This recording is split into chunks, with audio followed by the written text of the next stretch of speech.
Election اپنا بھی 2024 کا بھی 8 فروری کا بھی جیت کے کھڑے ہیں 50-50 60 ہزار ووٹوں سے. اس سے لے کے آج تک آپ دیکھیں گے اس حکومت کی تو ایک ٹریڈیشن رہی ہے نا. آپ پچھلے سال دیکھیں اسی طرح الیکشنز کا ایک اناؤنسمنٹ ہوئی, ہوا بولا گیا اور اس کے بعد پھر کینسل کر دیے گئے. اب جب الیکشن دوبارہ اناؤنس کیے گئے اور اناؤنسمنٹ کے بعد دوبارہ جب لوگوں نے پیپرز جمع کرائے اور آج کی تاریخ تک سکروٹنی ہو رہی ہے. یہ میرے ساتھ جنید شاہ صاحب کھڑے ہیں, یہ ملپر یوسی سے ہمارے جو ہیں ان اپوز کونسلر جو ہے وارڈ کے منتخب ہوئے ہیں, اور میں ان کو مبارک دینے آیا ہوں یہاں پر. اور بات یہ ہے کہ اس ساری پوزیشن میں ایک سائڈ 14 امینڈمنٹس لا کے کیبنٹ نے اپروول دے دی, on the other side scrutiny بھی ابھی ہو رہی ہیں. تو اس سے زیادہ مذاق عوام کے ساتھ نہیں ہو سکتا, اس سے زیادہ مذاق جمہوریت کے ساتھ نہیں ہو سکتا, اس سے زیادہ مذاق جو ہے تذلیل جو ہے وہ سسٹم کی نہیں ہو سکتی, جس ناکارہ سسٹم کی ہم بات کر رہے ہیں.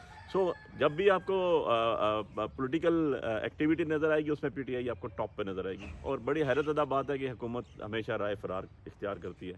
2015 میں الیکشن ہوئے, 2015 ایکٹ کے تحت, اس کے بعد 20 میں وہ ان کی مدت ختم ہوئی, اس سے لے کے آج 25 آ چکی ہے, 4 دفعہ ملتوی ہو چکی ہے. اور ایک دفعہ تو ایسا ہوا ہے کہ الیکشن اناؤنس کیے گئے, ساری چیزیں ہو گئیں, ان کو جو کینڈیڈیٹس تھے ان سے آپ نے 3-4 دفعہ پیسے لے لیے, ایک دفعہ آپ نے ان کو سمبلز الاؤ کر دیے, اس کے بعد سب چیزیں وائنڈ اپ ہو کے تقریریں ہو گئیں, کمپین ختم ہو گئی. صبح ووٹر نے ووٹ ڈالنے کے لیے گئے تو آگے پتہ چلا کینسل ہو گئے اور اسٹاف ہی کوئی نہیں ہے. لوگ کھڑے ہوئے ہیں, کینڈیڈیٹ کھڑے ہوئے ہیں, ووٹرز کھڑے ہیں. اور اسلام آباد کی تاریخ میں یہ ایک ایسا عجوبہ ہوا کہ وہاں پر سارے لوگ موجود ہیں لیکن ہمارا جو ای سی پی کا سامان ہے, ای سی پی کے election of commission of Pakistan کا جو ریٹرننگ آفیسرز ہیں وہی نہیں ہیں.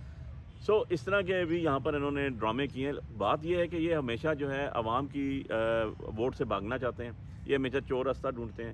یہ جیسے 17 سیٹوں سے وزیر اعظم بنے ہوئے, ان کا دل کرتا ہے میئر ڈپٹی میئر بھی عوامی ووٹوں سے نہ ہو.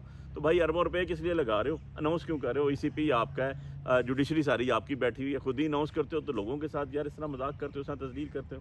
میں وہ شاہ صاحب کو بات کہہ رہا تھا کہ آپ تو تاحیات ممبر آپ منتخب ہو گئے ہیں, کیونکہ آپ کا جو ہے آپ کے خلاف نامینیشن پیپرز ہی کسی کے نہیں, اور آپ اکیلے الحمدللہ یہاں سے پی ٹی آئی کے ہمارے جو ہیں وہ آپ اس ملپر یوسی سے پوری ایک وارڈ سے آپ ممبر منتخب ہوئے. اور اب الیکشن اگر نہیں بھی ہو گے آپ تو تاحیات ممبر ہیں. سو اللہ نے آپ کو فتح بھی دی اور عزت بھی دی, آپ عمران خان صاحب کے سپاہی ہیں, ہمارے ساتھ چلتے ہیں. سو بات یہ ہے کہ یہ سارا ڈرامہ جو رچایا جا رہا ہے اس کا کوئی اور مقصد نہیں ہے کہ صرف الیکشن ڈیلے کیا جائے, کیونکہ اب ان کے پاس آپشن کوئی نہیں ہے. انہوں نے یہاں سے آگے پھر آرڈیننس لے کر آ جانا ہے, پھر آرڈیننس کی مدت ختم ہونی ہے, پھر ایکٹ کے لیے چلے جانا ہے.